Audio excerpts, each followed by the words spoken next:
আসসালামু আলাইকুম। আজকে আমাদের সামনে যে পেশেন্টটা আসছে, এটা খুব রেয়ার কেসের একটা পেশেন্ট।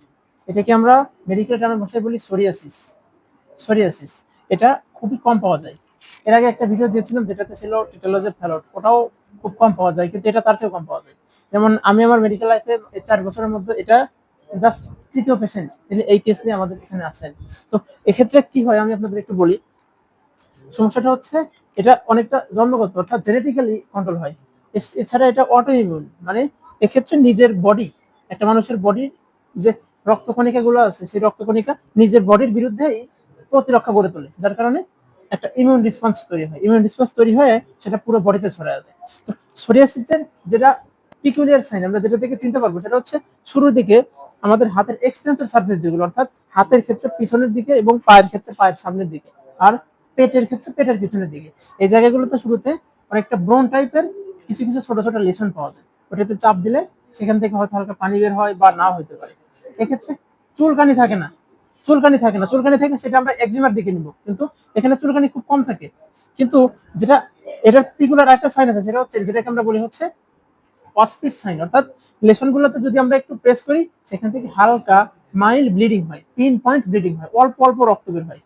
এবং কিছুদিন পর এটা আরো বড় হতে থাকে এবং গোল হয়ে ওর মাঝ বরাবর সাদা সাদা স্কেলিলেশন হয়, অনেকটা খসখসে চামড়ার মতো, যেটাকে আমরা মেডিকেলের ভাষায় স্কেলিলেশন বলে থাকি। এরকম হয়। যদি এটা শুরুর দিকে ট্রিটমেন্ট না করানো যায় আস্তে আস্তে এটা বড় হয়। আর সোরিয়াসিসের আরেকটা বিষয় হচ্ছে এটা কখনো 100% ঠিক হয় না। শুরুর দিকে ট্রিটমেন্ট নিলে হয়তো অনেকটাই কাভার করা যায়, কিন্তু যদি এটা লং টাইম আনট্রিটেড থাকে সেক্ষেত্রে এটা আরো কমপ্লিকেটেড হওয়ার কারণে এটা পরবর্তীতে আসলে ওইভাবে ঠিক হয় না। তো এই ভাইয়ের যে সমস্যাটা ছিল, ইনি এটা 5 বছর আগে প্রথম দেখেন। অল্প অল্প চুলকানি ছিল, তারপর আস্তে আস্তে ওনার পায়ের নিচের দিকে হয় এটা, তারপরে সেখান থেকে পুরো বডিতে ছড়ায়। তো এখানে দেখা যাচ্ছে ওনার বডির সামনের দিকে এটা খুব একটা নেই, অর্থাৎ ফ্লেক্সর সারফেস এটা আমরা পাবো না। এটার পিকুলিয়ার সাইড গুলো হচ্ছে এক্সটেন্সর সারফেস, ওনার পিঠেও এটা খুব ভালো মতো বোঝা যাচ্ছে, প্লাস ওনার কোমরের পিছনের দিকে এক্সটেন্সর সারফেস এটা বোঝা যাচ্ছে। আর হাতেও এরকম হয়। এটার ট্রিটমেন্ট খুব জটিল, এটা যে কোনো জায়গাতে ট্রিটমেন্ট নিলে বরং এটা আরো বাড়ে। এটার জন্য স্পেশালাইজড হসপিটালে ভর্তি হতে হয় এবং স্পেশালি ডার্মাটোলজিস্টের শরণাপন্ন হতে হয়। এই ভাইটা এই ভাইটা শুরুতে আমাদের আউটডোরে এখানে ভর্তি ছিলেন, আউটডোরে দেখেছিলেন আর কি। তো স্যাররা ওনাকে প্রোফাইলেকটিক ট্রিটমেন্ট হিসেবে কিছু দিয়েছিলেন, কিন্তু ওটাতে রেসপন্স করে না, ওইভাবে আসলে করার কথাও না। তারপরে যখন এটা রেসপন্স করলো না, স্যার আমাদের এখানে ডার্মাটোলজিস্টের কনসালটেন্ট এক স্যার ছিলেন, উনি ভাইকে ওনার আন্ডারে রেখে এখানে ভর্তি করান।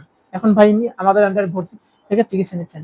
আমি ওনার দ্রুত আরোগ্য কামনা করি এবং আশা করি আপনারা যদি কখনো এরকম কোনো সমস্যার মুখোমুখি হন বা কারো এরকম সমস্যা দেখেন, অবশ্যই অবহেলা না করে ভালো কোনো হাসপাতালে ভর্তি হবেন বা ভালো কোনো ডাক্তারের শরণাপন্ন হবেন। ধন্যবাদ সবাই।